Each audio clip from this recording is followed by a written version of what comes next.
Okay, so we're gonna add value now that we've practiced value with our worksheet, and I passed those back to you guys and gave you lots of feedback. Now, instead of shading just simple geometric shapes, we are adding a little bit of detail. There's not a whole lot of detail going on in our example photo. Guys, turn your voice off, please. You can talk later. You need to, we're gonna start by just value mapping. We're going to hold our pencil with our hand on top, just like we did when we were shading on our worksheets.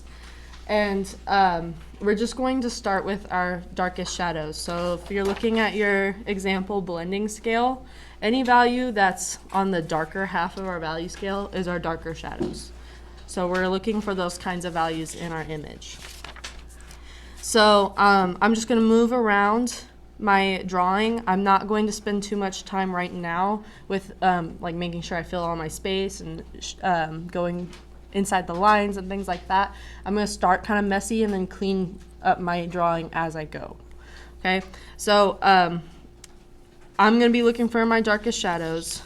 I am left-handed, so I usually start on the opposite side and work my way over.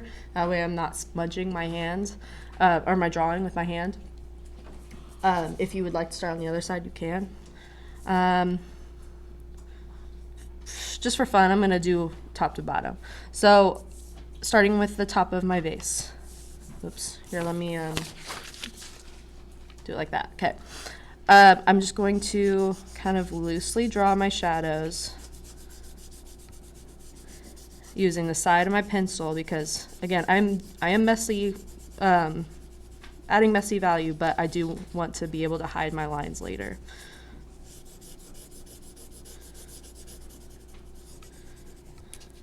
Okay, so we've got a shadow on that side of the vase. Our light source is obviously coming from the right side, so the left side of my objects are going to have darker values. There's a shadow on the left side of the handle.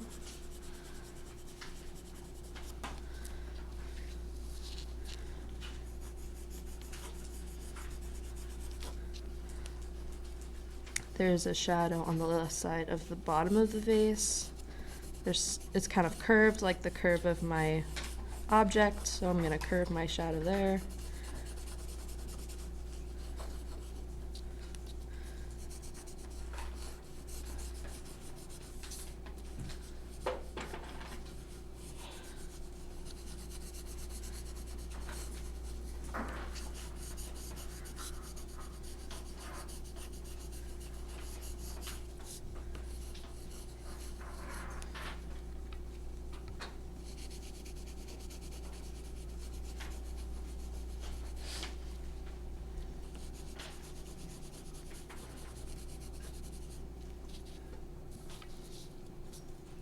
Okay, so that's about it for the shadows on my vase.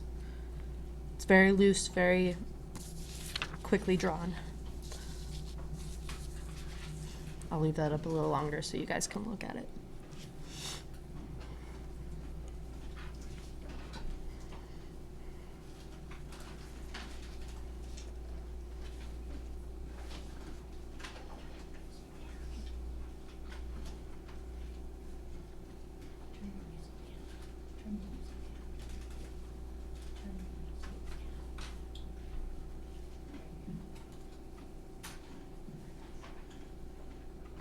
Okay, I'm gonna slide over to the bowl, and again, this will be recorded so you can go look back at it later if you need to. But again, just mapping dark values. So there's a shadow in the center here. Our bowl is rounded and there are some reflections on both sides of the bowls, so I want to leave those light. So we've got kind of a rounded shadow here. And then a shadow on the side.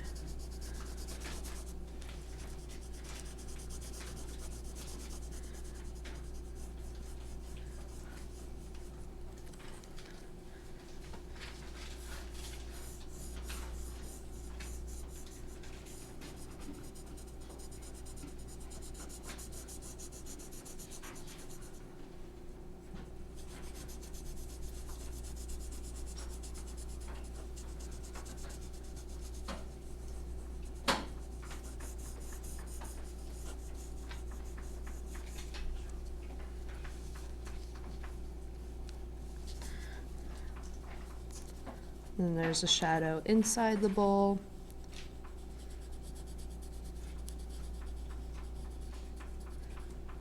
Right there. And then the sides of the fruit.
Okay, now that I've mapped all of my darkest values, I'm going to go next to my midtones and add just kind of like a lighter layer of gray.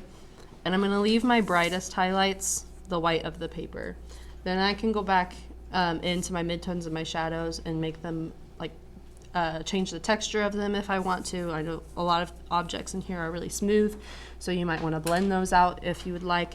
And I'm gonna like sharpen up my lines. But first, midtones. So let's do that. Next, kind of like we did with the shadows, I'm just lightly mapping out where all these values go, just with less pressure on my pencil.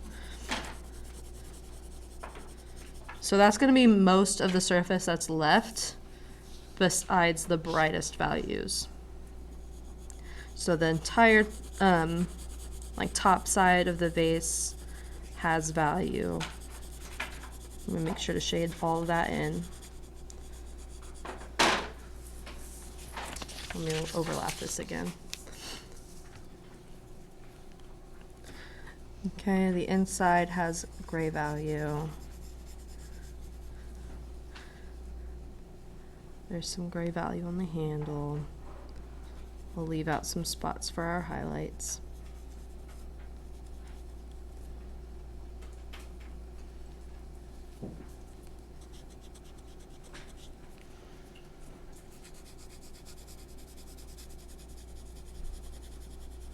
And again, please make sure that you're shading in small circles.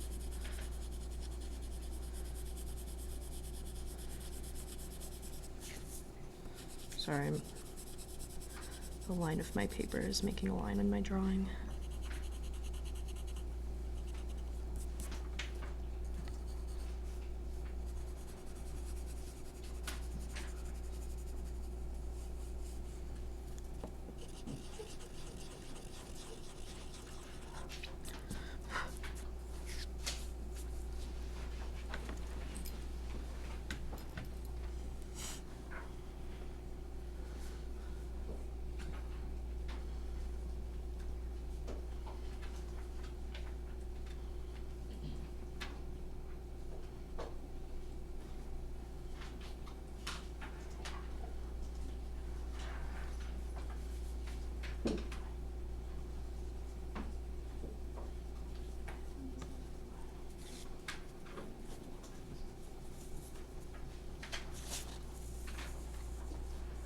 I'm gonna slide this over this way so that you guys can still see the picture, but I'm gonna fold this up and move on to the bowl. And the same thing, mapping out the grays, leaving the highlights white.